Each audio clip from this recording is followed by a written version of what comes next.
Hi guys, ఈరోజు మన topic ఏంటంటే వాట్ ఈస్ ద ఫంక్షన్స్ అనేది మనం లెర్న్ అవుదాం. ఆ తర్వాత యారో ఫంక్షన్స్ గురించి, అడ్వాన్స్డ్ ఫంక్షన్స్ గురించి, అట్లనే మ్యాథమెటికల్ ఫంక్షన్స్ ఇవన్నీ విడిగా చూద్దాము. బట్ బేసికల్గా what type of the functions is available అనేది మనం ఫస్ట్ చెక్ చేద్దాం. So before going the topic, మీరు నా వీడియోని లైక్ చేయటం, షేర్ చేయటం మర్చిపోవద్దు. ఓకే, నేను సమ్ మోర్ వీడియోస్ మీకు ఇంకా ప్రొవైడ్ చేస్తాను. మంచి మంచి వీడియోస్, మంచి మంచి కాన్సెప్ట్స్ తోటి ఇంటర్వ్యూ బేస్ చేసుకొని. సో కాబట్టి నా వీడియో ఎక్కువ మందికి రీచ్ అవ్వాలంటే మీరు కంపల్సరీ అందరూ కూడా నా వీడియోని లైక్ చేయండి, షేర్ చేయండి. సో మీకు ఏదైనా డౌట్స్ ఉంటే పింక్ చేయండి, నేను వాటికి రెస్పాండ్ అవుతాను. ఈరోజు మన టాపిక్ ఏంటంటే, నేను ఇక్కడ ఫోల్డర్ నేమ్స్ ఇక్కడ నుంచి మారుస్తాను, ఎందుకంటే టాపిక్ బేస్ చేసుకొని పెడదాం అనుకుంటున్నాను. సో ఇక్కడ నేను 9 ఏం చేస్తానంటే ఫంక్షన్స్ అనే టాపిక్ పెట్టేసుకుంటాం. ఓకే, సో ప్రీవియస్ మనం స్విచ్ కేస్ చేసాము, ఆల్రెడీ 9th స్విచ్ కేస్ పెట్టాము. So let us rename 10th functions అని పెట్టుకుందాం. ఓకే, లెట్స్ ఈరోజు ఫంక్షన్స్ అనే దాని గురించి మనం నేర్చుకుందాం. So what is the functions? First functions అనే దాని గురించి నేర్చుకునే ముందు అసలు ఫంక్షన్ అంటే ఏందనేది మనం తెలుసుకుందాం. ఫంక్షన్ అంటే ఏందనేది తెలుసుకుందాం. సో నేను చిన్న పెయింట్ వేస్ట్లో మీకు చిన్న ఎక్స్ప్లెనేషన్ చెప్తాను. ఆ తర్వాత మనం కోడ్లోకి వచ్చి కోడ్ రాద్దాం. ఓకే, దెన్ మీకు ఒక క్లారిటీ వస్తుంది. ఆ క్లారిటీ వచ్చిన తర్వాత మనం వర్కౌట్ చేయడం అనేది చాలా ఈజీగా ఉంటుంది. సో నేను ఫస్ట్ ఒక ఫైల్ తీసేసుకుంటున్నా, index.js అని పెట్టేశాను. Then I will go with more zoom. Okay, so దీన్ని మినిమైజ్ చేసేసుకుందాం. మనం దీన్ని కూడా మినిమైజ్ చేసేద్దాం.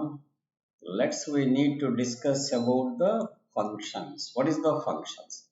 జనరల్గా మీరు ఒకటే గుర్తుపెట్టుకోండి, ఏ లాంగ్వేజ్కి వెళ్ళినా కానీ ఆ ఫంక్షన్ అనే దానికి మీనింగ్ అనేది చేంజ్ కావాలి వెరీ ఫస్ట్. సో ఫంక్షన్ అనగానే మనకు ఒక డెఫినేషన్ ఉంటుంది. What about the function? What is function? What is function? Function అంటే ఏంది? So what is the function? Function అంటే ఏంది? So nothing but A sub program. Function means function. F-U-N-C-T-I-O-N. What is the function? What is the function? And function is nothing but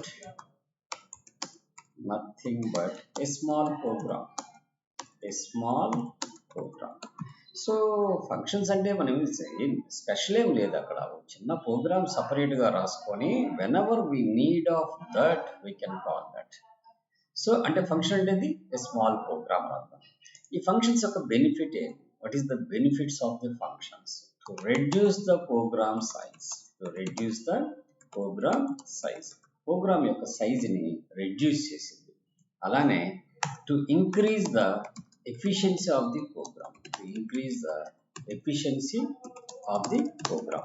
Program యొక్క efficiency increase చేసేది. The basic thing ఏంటంటే to reduce the program size and increase the efficiency of the program and to reuse the same memory. అంటే ఒకటే మెమరీని reuse చేసుకుంటూ ఉంటుంది. So మీకు ఒక జనరల్ సినారియో చెప్తాను నేను. దీని యొక్క ఫంక్షనాలిటీ జనరలైజ్డ్లో అయితే ఎలా ఉంటుందని చెప్తాను. ఫర్ ఎగ్జాంపుల్, ఒక కంపెనీ ఉంది. ఈ కంపెనీలో డిఫరెంట్ సెక్టార్స్ ఉన్నాయి, అంటే లోపల వింగ్స్ ఉన్నాయి. ఇట్లా వింగ్స్ ఉన్నప్పుడు వీళ్ళు ఏంటంటే వీళ్ళకి కొంత మెటీరియల్ ప్యాక్ చేసి డెలివరీ చేయాల్సి వస్తుంది. అలా డెలివరీ చేయాల్సి వచ్చే దానికోసం వీళ్ళు ఒక ఇంకొక వింగ్ని జనరేట్ చేద్దాం అనుకున్నారు. చేస్తే ఏమైంది, ఈ ప్యాకింగ్ అనేది ఎప్పుడైతే మెటీరియల్ మొత్తం రెడీ అవుతుందో అప్పుడే ప్యాకింగ్ అనేది నెసెసరీ. అంటే ఎప్పుడు అవసరమైంది? ఎప్పుడో మంత్లీ ఒకసారి డెలివరీ చేయాల్సి వచ్చినప్పుడు ప్యాకింగ్ అవసరమైంది. దీనికోసం ఇంత పెద్ద మెమరీని వేస్ట్ చేసి దీంట్లో స్టాఫ్ని పెట్టి, మిషనరీ పెట్టి ఇదంతా మెయింటైన్ చేయడం అనేది కంపెనీకి చాలా ఓవర్ హెడ్ అనిపించింది. అట్లాంటప్పుడు వీళ్ళు ఏం చేస్తారంటే, ఇలా చేయకుండా ఒక సబ్ కాంట్రాక్ట్ తీసుకుంటారు. వీడు ఎక్స్ అనే ఒక కంపెనీ ఇక్కడ పనిచేస్తుంటారు. వీడి పని ఏంటంటే, వీడి యొక్క నేచర్ ఏంటంటే, ఎక్స్ అనేవాడి నేచర్ ప్యాకింగ్ చేసి ఇవ్వడం. సో కాబట్టి వీడికి ఎప్పుడైతే మెటీరియల్ డెలివరీ చేయాలనుకుంటాడో అప్పుడు వీడిని పిలుస్తాడు. ఎవరిని పిలుస్తాడు? ఈ పర్సన్ ఈ కంపెనీ వాడు వీడిని పిలుస్తాడు ఎప్పుడు అవసరమైతే అప్పుడు. అంటే అవసరం వచ్చినప్పుడే పిలుస్తున్నాడు. అప్పుడు ఏమవుతాడు, వీడు మొత్తం ప్యాకింగ్ చేసి వీడికి రిటర్న్ చేస్తున్నాడు. అంటే అర్థమైంది, when ever we need we can use same memory. అంటే ఒకే పర్సన్ని మనం మళ్ళీ మళ్ళీ పిలుచుకుంటున్నాం ఎన్నిసార్లు అవసరమైతే. ఫర్ ఎగ్జాంపుల్ ఇయర్లో 12 టైమ్స్ డెలివరీ చేయాలి, 12 టైమ్స్ వీడినే పిలుస్తున్నాం, 12 టైమ్స్ వీడినే పిలుస్తున్నాం. దీనివల్ల మనకి ఏమవుతుంది, మనకి ఇక్కడ మెమరీ అనేది వేస్టేజ్ తగ్గిపోతుంది. మన యొక్క పెర్ఫార్మెన్స్, మనం దీని మీద ఫోకస్ చేయకుండా మిగతా వర్క్స్ చేసుకోవడానికి మనకి పెర్ఫార్మెన్స్ ఇంక్రీజ్ చేసుకోవచ్చు. మెమరీ అనేది సేమ్ మెమరీ రీయూజ్ అవుతుంది. ఒకనే కాంట్రాక్ట్ పెట్టుకోవడం వల్ల when ever we need of to delivery వాడిని కాల్ చేస్తూ ఉంటే వాడు వచ్చేసి మెటీరియల్ తీసుకెళ్ళి డెలివరీ చేస్తూ ఉంటాడు. అర్థమైందా? సో కాబట్టి ఇక్కడ ఏంది, మనకి మెమరీని తగ్గించుకోవచ్చు. మనకు కావాల్సిన స్పేస్, ఇంత స్పేస్ మనకు అవసరం లేదు ఇక, ఎందుకంటే ఇంతవరకే ఫ్యాక్టరీ పెట్టుకోవచ్చు. ఎందుకని, మనం కన్స్ట్రక్షన్ చేయాల్సిన, ప్యాకింగ్ చేయాల్సిన ఇండస్ట్రీని మనం ఇక్కడ లోపల కొలాబరేట్ చేసుకోవట్లేదు కాబట్టి, బయట నుంచి తెచ్చుకుంటున్నాం కాబట్టి. సో కాబట్టి స్పేస్ తగ్గుతుంది to reduce the program size and increase the efficiency. అంటే ఈ కంపెనీ యొక్క పెర్ఫార్మెన్స్ అనేది పెరిగిపోయింది. ఎందుకని, వీడు కష్టపడాల్సిన అవసరం లేదు. వెనవర్ ఇంకా దాని మీద ఫోకస్ చేయకుండా మెటీరియల్ ఎప్పుడైతే రెడీ అవుతుందో ఆ రెడీ అయిన మెటీరియల్ని వాడికి పంపించేస్తే వాడు డిస్పాచ్ చేసేస్తాడు మొత్తం ప్యాకింగ్ చేసి. సో రెండోది, రీయూజ్ ద సేమ్ మెమరీ. అంటే మనం ప్రత్యేకంగా ప్రతిసారి ఎత్తుక్కోవాల్సిన అవసరం లేకుండా ఒక్కొక్క పనికి ఒక్కొక్కరిని మనం సబ్ కాంట్రాక్ట్ పెట్టుకుంటే whenever we need of to that work we can call that person. ఈ సబ్ కాంట్రాక్ట్ని సబ్ ప్రోగ్రామ్ అంటాం, ఆర్ ఫంక్షన్స్ అని పిలుస్తుంటాం. ఈ ఫంక్షన్స్ యొక్క మెయిన్ థీమ్ ఏంది మనకి, reduce the program size, increase the efficiency of the program and reuse the same memory. ఒకటే మెమరీని మళ్ళీ మళ్ళీ తీసుకుంటున్నాం. సో ట్రిప్కి ఒకరిని కాల్ చేయట్లా, అప్పుడు ఏమైతే మళ్ళీ మెమరీ వేస్ట్ అయిపోయింది మనకి. సో అలా కాకుండా ఒకరినే మనం కాల్ చేస్తున్నాం కాబట్టి to reduce the memory also. So this is the basic functionality. అయితే ఈ ప్రాసెస్లో కొన్ని మెథడ్స్ ఫాలో అవుతుంటాం. సో ఫర్ ఎగ్జాంపుల్ మనకి 4 టైప్స్ ఆఫ్ ఫంక్షన్స్ అండి. ఒకటి no arguments pass, no return values. ఇప్పుడు నాకేమనిపించిందంటే, సమ్ మెటీరియల్ నేను ఎక్స్ అనే వై అనే కంపెనీకి పంపించాలి. అప్పుడు ఎక్స్ వాడికి చెప్తున్నా ఏమనంటే, నువ్వు పలానా మెటీరియల్ పర్చేజ్ చేసి దాన్ని కొద్దిగా ఫైన్ ట్యూన్ చేసేసి ఆ వై అనేవాడికి ఇచ్చేసేయి అని చెప్తున్నా. అంటే అర్థమైంది, ఇక్కడి నుంచి ఎటువంటి ఆర్గ్యుమెంట్స్ ఎక్స్కి పంపించట్లేదు, వీడి దగ్గర నుంచి మళ్ళీ తిరిగి ఫ్యాక్టరీకి ఏమీ తెచ్చుకోవట్లేదు. No arguments pass and no return values అంటాం. సెకండ్ది ఏంటంటే ఆర్గ్యుమెంట్స్ పాస్. ఎక్కడి నుంచి మనం తయారు చేసిన మెటీరియల్ వీడికి పంపిస్తున్నాము, వీడికి ఏం చెప్తున్నామంటే ఆ మెటీరియల్ మొత్తం ప్యాకింగ్ చేసేసి సమ్ డెలివరీ చేయి వై అనేవాడికి అని చెప్పాం. అంటే అర్థమైంది, ఇక్కడి నుంచి ఆర్గ్యుమెంట్స్ పంపిస్తున్నాము కానీ తిరిగి ఇక్కడి నుంచి ఆర్గ్యుమెంట్స్ ఏమీ తెచ్చుకోవట్లేదు. సో కాబట్టి arguments pass and no return values అంటాం. ఇది సెకండ్ టైప్. మూడోది ఏంటంటే, వీడికి మనం ఎవరికైతే అమ్ముతున్నామో వాడి డీటెయిల్స్ వీడికి తెలియకూడదు అనుకున్నాం.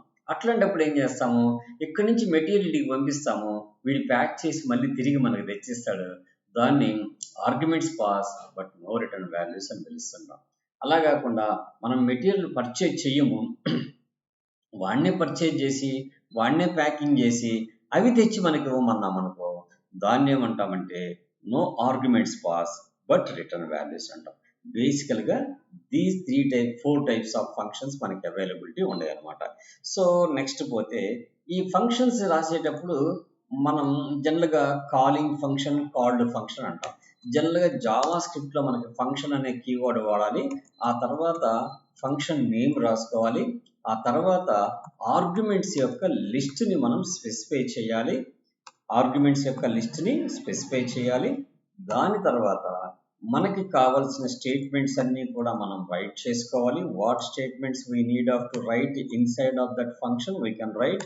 ఆప్షనల్ పార్ట్ ఏంది, మనం రిటర్న్ తీసుకొచ్చుకోవాలంటే ఏ ఆర్గ్యుమెంట్ని అయితే రిటర్న్ తెచ్చుకోవాలనుకుంటున్నామో ఆ ఆర్గ్యుమెంట్ని రిటర్న్ అనే స్టేట్మెంట్లో రాస్తాం. సో దీన్ని ఏమంటామంటే ఫంక్షన్ని డిఫైన్ చేయటము అంటాం. అంటే పూర్తిగా ప్రిపరేషన్ చేయటాన్ని ఫంక్షన్ డెఫినేషన్ అంటాం. ఇది మొత్తం. సో ఈ ఫంక్షన్ మనం వాడుకునేటప్పుడు ఏం చేస్తాము, ఆ ఫంక్షన్ యొక్క నేమ్ని కాల్ చేస్తాం. ఎలా, విత్ మనం ఎన్ని ఆర్గ్యుమెంట్స్ అయితే అక్కడ స్పెసిఫై చేసామో అన్ని ఆర్గ్యుమెంట్స్ని ఇక్కడి నుంచి పంపిస్తాం. పంపించినప్పుడు ఇక్కడి నుంచి ఆర్గ్యుమెంట్స్ తీసుకెళ్ళి ఇక్కడ వీటిలో స్టోర్ చేస్తుంది. లోపల ఎగ్జిక్యూట్ అయిన తర్వాత అది రిటర్న్ చేసే దాన్ని మనం తిరిగి తీసుకొచ్చి ఏదో ఒక దాంట్లో పెట్టుకోవాలి. కాబట్టి some let result equal to అని చెప్పి నా ఫంక్షన్ నేమ్ని కాల్ చేస్తే అక్కడి నుంచి వచ్చిన రిటర్న్ వాల్యూ దీంట్లోకి వస్తాయి. ఇక్కడ మనం ఒక నోట్ పాయింట్ గుర్తుపెట్టుకోవాలి. What about that note point అంటే ఫంక్షన్స్ లో ఎప్పుడు కూడా we can pass number of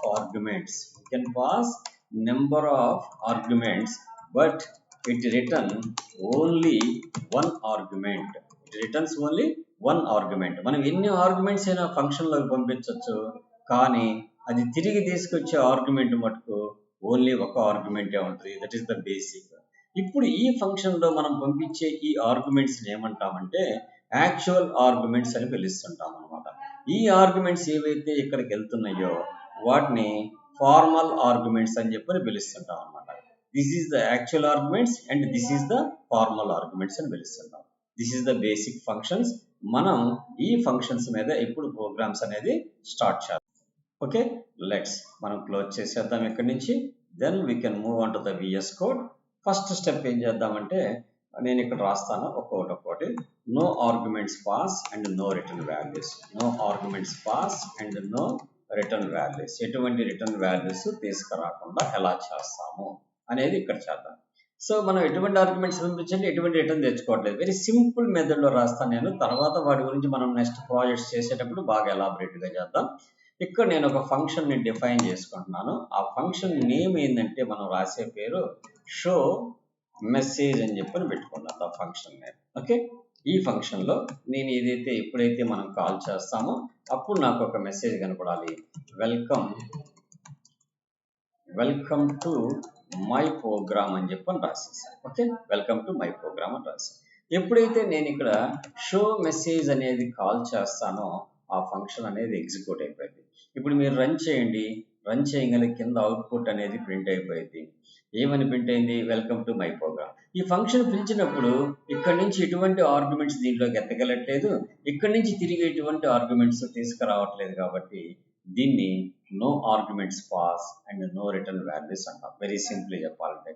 అయితే ఇక్కడ గుర్తుపెట్టుకోండి, ఇది ES5 versions of the functions కాబట్టి, ES6 below versions of the functions కాబట్టి ఫంక్షన్ తర్వాత డిక్లరేషన్ చేసిన ముందు డిక్లరేషన్ చేసిన ఇట్ షుడ్ బి వర్క్స్. ఎందుకని వర్క్ అవుతాయి అంటే దీంట్లో హాయిస్టింగ్ అనేది పనిచేసింది కాబట్టి మనకు ఈ ఫంక్షన్ కాలింగ్ని డిఫైన్కి బిఫోర్ పిలిచిన ఆఫ్టర్ డిఫైన్ పిలిచిన వర్క్ అయింది. అదే దీనే ఫంక్షన్ని ఒక యారో ఫంక్షన్ కింద డిఫైన్ చేస్తే మటుకు అది హాయిస్టింగ్ అనేది వర్క్ కాదు. కాబట్టి కంపల్సరీ మనం ముందు ఫంక్షన్ డిఫైన్ చేసిన తర్వాతే ఫంక్షన్ని కాల్ చేయాలి. మీకు జస్ట్ క్లారిటీ కోసం నేను ఈరోజు రాస్తున్నాను దీన్ని. బట్ యారో ఫంక్షన్స్ గురించి మనం క్లియర్గా తర్వాత డిస్కస్ చేసుకున్నాం. కాన్స్టెంట్ మెసేజ్ ఫంక్షన్ పేరు ఏం పేరు? Show message. ఈ షో మెసేజ్ అనే దాంట్లో ఇక్కడ రిటర్న్ చేయాల్సింది ఏంది? console.log of welcome to my JavaScript program అని చెప్పి పెట్టేశాను. మై JavaScript program అని పెట్టేశాను. That's fine. సో ఇప్పుడు ఇది రిటర్న్ చేస్తాను. ఇప్పుడు నేను ఈ ఫంక్షన్ డెఫినేషన్ చేసింది ఎక్కడ? కింద చేశా. బట్ కాల్ చేస్తుంది ఎక్కడ? పైన కాల్ చేశా. ఇమీడియట్లీ మనకు ఒక ఎర్రర్ అనేది రైజ్ అయిపోయింది. ఏం ఎర్రర్ అంటే referencing cannot access the show message before initialization. ఎందుకని? హాయిస్టింగ్ అనేది ES6 ఆన్వర్డ్స్ పనిచేయదు. కంపల్సరీ ముందు డిఫైన్ చేయాలి, ఆ తర్వాతే మనం కాల్ చేయాలి. ఇప్పుడు now it's executed welcome to my JavaScript program. So that's why మీరు బాగా గుర్తుపెట్టుకోండి. ఇఫ్ ఎనీ వన్ క్రాసింగ్ మీరు క్లియర్గా చెప్పగలగాలి. ఫంక్షన్స్ అనేవి ఎప్పుడు కూడా ఆర్డినరీ ఫంక్షన్స్ అనేవి ES6 బిలో వర్షన్స్ కాబట్టి ఇట్ షుడ్ బి హాయిస్టింగ్ అవుతాయి. కాబట్టి ఫంక్షన్ డిఫైన్ చేశాక కాల్ చేసినా పర్లేదు, కాల్ చేశాక డిఫైన్ చేసినా కానీ it should B works. But arrow function should not works. Before using of any function should be declared. మనం ఏ ఫంక్షన్ని మనం వాడాలనుకున్నా ఆ ఫంక్షన్ని కంపల్సరీ మనం ఏం చేయాలి? డిక్లరేషన్ చేసిన తర్వాతే దెన్ వీ కెన్ కాల్ అనమాట. ఓకే, సో కాబట్టి this is the first example. Okay, this is the first example. Next ఏం చేద్దాం? మనం సెకండ్ ఎగ్జాంపుల్ రాద్దాం. సెకండ్ ఎగ్జాంపుల్కి ఇంకొక ఫైల్ తీసుకుంటాను. సో index1.js అని చెప్పని పెట్టుకుంటున్నాను. దీంట్లో ఆర్గ్యుమెంట్స్ పంపించాలి, బట్ రిటర్న్ వాల్యూ ఉండకూడదు. సో కాబట్టి నేను ఫంక్షన్ని డిఫైన్ చేస్తున్నాను. షో మెసేజ్ అని చెప్పని పెట్టుకున్నాను. ఆ మెసేజ్లో నేను యొక్క పర్సన్ యొక్క నేమ్ని పాస్ చేస్తున్నాను. సో కాబట్టి ఆ పర్సన్కి నేను డేటాని చూపించాలి కాబట్టి వెల్కమ్ టు మై ప్రోగ్రామ్ ఎవరికైతే మనం మెసేజ్ చెప్పాలనుకుంటున్నామో ఆ పర్సన్ యొక్క నేమ్కి కన్కార్డినేషన్ చేసేస్తాం. సో దట్స్ ఏమైపోయింది. ఇప్పుడు మనం ఫంక్షన్ కాల్ చేయాలంటే ఏం చేయాలి? Show message open the bracket we can pass the name. So for example some John. So ఇప్పుడు నేను ఈ ఫంక్షన్ ఎగ్జిక్యూట్ చేసి ఏమైందంటే ఇక్కడ నుంచి జాన్ అనే ఆర్గ్యుమెంట్ ఈ పర్సన్లోకి వెళ్తుంది, ఆ పర్సన్ని కన్కార్డినేషన్ చేసి చూపిస్తుంది. So let us run. ఇప్పుడు రన్ చేసాం. What simple. ఇక్కడ ఏమొస్తుంది మనకి? ఇక్కడ నేను పర్సన్ని సెలెక్ట్ చేసి రన్ చేశాను కాబట్టి it should be an error వస్తుంది. ఎప్పుడు కూడా సెలెక్ట్ అయ్యి ఉండకూడదు. సెలెక్ట్ అయితే సెలెక్టెడ్ వరకే పనిచేస్తుంది అనమాట. Welcome to my program John అని చెప్పి వచ్చేసింది. సో కాబట్టి ఇక్కడ మన సెకండ్ టైప్ ఏంటిది? ఇది arguments pass. Arguments pass but no return values. Arguments pass but no return values. ఎటువంటి ఆర్గ్యుమెంట్స్ తిరిగి తీసుకొని రావటం లేదు. ఇక్కడ నుంచి ఆర్గ్యుమెంట్ పంపిస్తున్నాము ఇక్కడికి, ఆ ఆర్గ్యుమెంట్ అవుట్పుట్ ఇస్తున్నాము, but we cannot return anything. Is called arguments pass but no return value. Okay, let's moving on to the third టైప్కి వెళ్దాం. index2.jx అని తీసుకుందాం. అండ్ థర్డ్ వన్ ఏంటంటే arguments pass and return values. Arguments పంపించాలి, తిరిగి తీసుకొని కూడా రావాలి. సో కాబట్టి నేను ఇక్కడ ఏం చేస్తానంటే ఒక ఫంక్షన్ డిఫైన్ చేస్తాను. ఆ ఫంక్షన్ పేరు సమ్ అని పెట్టాను. ఇక్కడ ఆర్గ్యుమెంట్ 1, ఆర్గ్యుమెంట్ 2, ఆర్గ్యుమెంట్ 3 అని ఒక 3 ఆర్గ్యుమెంట్స్ తీసుకున్నాను. ఈ లోపలికి వచ్చిన తర్వాత return argument 1 plus argument 2 plus argument 3 అని చెప్పి రాసుకున్నాను. సింపుల్ ఫంక్షన్ రాసుకున్నాను. ఇప్పుడు నాకేం కావాలి? Let a is equal to 10 and b is equal to 30 and c is equal to 50, then result is equal to, result is empty. Then నేను ఏం చేయాలి? ఇప్పుడు result is equal to what we need of to call the function sum of a b c. ఇక్కడ మనం చిన్న mistake చేసామంట. Argument 1 అనే దగ్గర g ఎగిరిపోయింది. ఓకే, లెట్స్ ఇప్పుడు result equal to some of the a plus b. దాన్ని output చేయాలంటే ఏం చేస్తాం? console.log of sum of a b c is, then what we need, we print the result. That's fine. So let us execute. ఇప్పుడు ఆటోమేటిక్గా a plus b plus c యొక్క value అనేది మనకు output వచ్చేసింది. అయితే ఇలానే అవుట్పుట్ పెట్టి చేయాలా అంటే నథింగ్. మనం ఎప్పుడు కూడా ఇలా చేయాల్సిన అవసరం కూడా లేదు. దీన్ని కామెంట్స్లో పెట్టేసి మనం ఇంకొక రకంగా కూడా డైరెక్ట్గా అవుట్పుట్ కూడా మనం వాడుకోవచ్చు. ఎలా అంటే console.log of sum of a b c అని పంపించినా కూడా మీకు అవుట్పుట్ అనేది వస్తుంది. దానికి ముందు మీరు రాయాల్సిన స్ట్రింగ్ని ఏదైతే రాయాలనుకుంటారో దాన్ని కూడా మీరు రైట్ చేసుకోవచ్చు.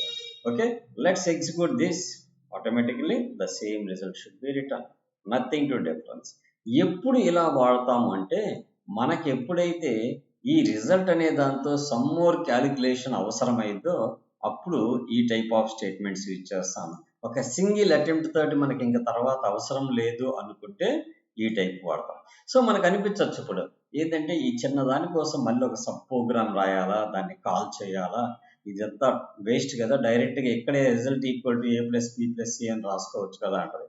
కానీ ఫ్యూచర్ ప్రాజెక్ట్స్లో మనం వర్క్ చేసేటప్పుడు ఈ సమ్ చేయాల్సిన పని, ఫర్ ఎగ్జాంపుల్ సింపుల్గా అనుకుందాం, ఈ సమ్ చేయాల్సిన ఒక ఫంక్షను దీంట్లో ఒక నెంబర్ ఆఫ్ లైన్స్, ఒక 5 lines of the code execute అవ్వాలి. లాజిక్ అంటే ఒక్కసారి ఫంక్షన్ పిలిచినప్పుడు 5 లైన్స్ ఎగ్జిక్యూట్ అవుతుంది. అలాంటిది నా ప్రాజెక్ట్లో ఒక 1000 సార్లు జరగాలి అంటే 1000 చోట్ల నేను 5 లైన్స్ కోడ్ రాయాలి కదా. 1000 చోట్ల 5 లైన్స్ రాయాలి అంటే అప్పుడు 5000 లైన్స్ అయింది. అదే దాన్ని మనం ఒక ఫంక్షన్ కాల్ చేసుకుంటే 5 లైన్లు ప్లస్ కాల్ చేసే 1000 లైన్లు మొత్తం కలిపి 1005 లైన్స్లో మనకు కోడ్ అయిపోతుంది. అంటే ఆల్మోస్ట్ మనకి ఎంత తక్కువ మనకి కన్జంప్షన్ అవుతుంది? 3995 లైన్స్ సేవ్ అవుతుంది.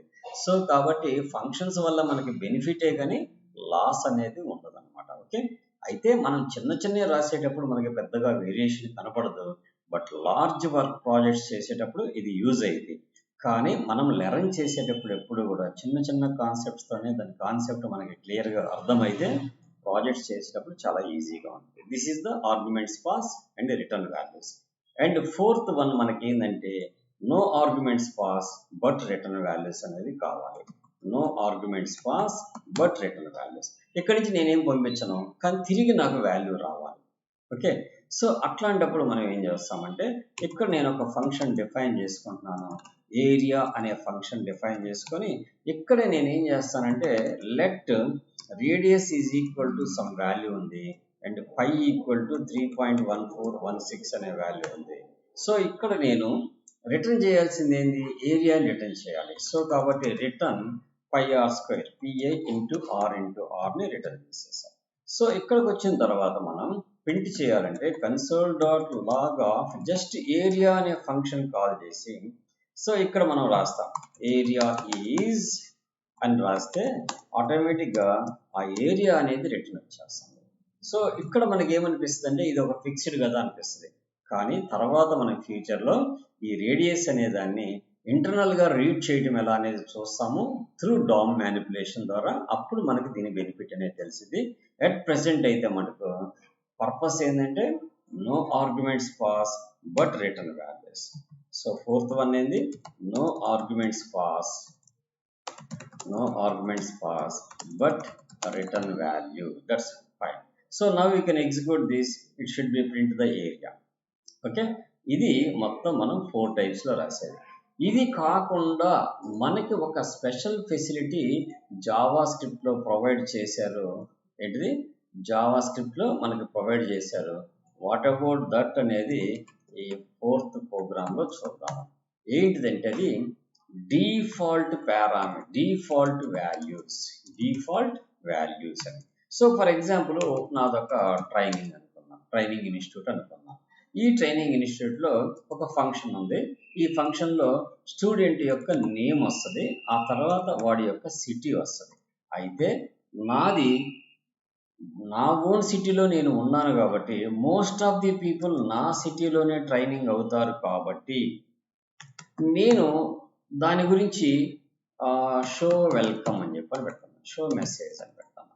ఓకే, ఇప్పుడు నేను ఆర్గ్యుమెంట్ పంపించినప్పుడే out of the city people ఎవరైనా వచ్చినప్పుడే వాళ్ళ సిటీ వాల్యూ కనపడాలి, అదర్ దెన్ నా సిటీ వాల్యూవే డిస్ప్లే అవ్వాలి అనుకున్నప్పుడు ఇలా వాడతాం. ఎలానో చూడండి, console dot log of. Okay, so ఆ పర్సన్ ఎవరైతే ఉన్నారో నేమ్ కమింగ్ ఫ్రమ్ అని చెప్పని పెట్టేసి వాళ్ళ యొక్క సిటీ నేమ్ నేను ప్రింట్ చేయాలనుకుంటున్నా, సిటీ. దట్స్ అంతే. ఓకే, ఇప్పుడు మనం కిందకు వచ్చిన తర్వాత ఆ ఫంక్షన్ని కాల్ చేసేటప్పుడు ఎలా కాల్ చేస్తాం, షో మెసేజ్ అంటాం. ఆ తర్వాత రామ్ అని చెప్పని పెట్టాను, నేనేమీ పంపించలేదు. అలానే షో మెసేజ్ అని పెట్టాను, ఆ తర్వాత సీత అని పెట్టాను. సమ్ సిటీ నేమ్ని పంపిస్తున్నాను, సిటీ నేమ్ని పంపించాను. So what is the difference? If you are not passed any argument, by default it takes this argument. If you are passed any argument, then it should be overrides the default arguments. ఇప్పుడు run చేసి చూడండి, కింద మీకు difference కనపడుతుంది. Ram coming from Hyderabad, Sita coming from Ayodhya. What is the difference? So if you are passed any argument, the argument should be overrides the city value. If you are not passed any argument, the default value will be taken city Hyderabad. That is the default values అని పిలుస్తుంటాం. ఇది function default values అనేది మనకి Java script లో ఒక special advantage అనమాట. So బేసికల్గా ఈ ఫంక్షన్స్లో ఇవి ఉంటాయి. వీటి వరకు క్లారిటీగా ప్రాక్టీస్ చేయండి, చాలా యూజ్ అవుతాయి. వీటిని యారో ఫంక్షన్స్లో ఎలా వాడతాము, లేటెస్ట్ ఫంక్షన్స్లో యారో ఫంక్షన్స్కి ఆర్డినరీ ఫంక్షన్స్కి ఉన్న డిఫరెన్సెస్ ఏంది, కాల్, అప్లై, బైండ్ అనేవి ఎలా వాడతాం, ఇవన్నీ ఇంటర్వ్యూస్లో నెంబర్ ఆఫ్ టైమ్స్ అడిగే క్వశ్చన్స్. సో కాబట్టి అవన్నీ ఫర్దర్ క్లాసెస్లో మనం లెర్న్ అవుదాం. సో నా వీడియో నచ్చినట్టయితే లైక్ చేయండి, షేర్ చేయండి. సో ఈ వీడియో మీద ఏదన్నా మీకు డౌట్స్ ఉంటే సో మెసేజ్ చేయండి, కంపల్సరీ నేను రెస్పాండ్ అవుతాను, మీకు రిప్లై ఇస్తాను. Okay, bye all.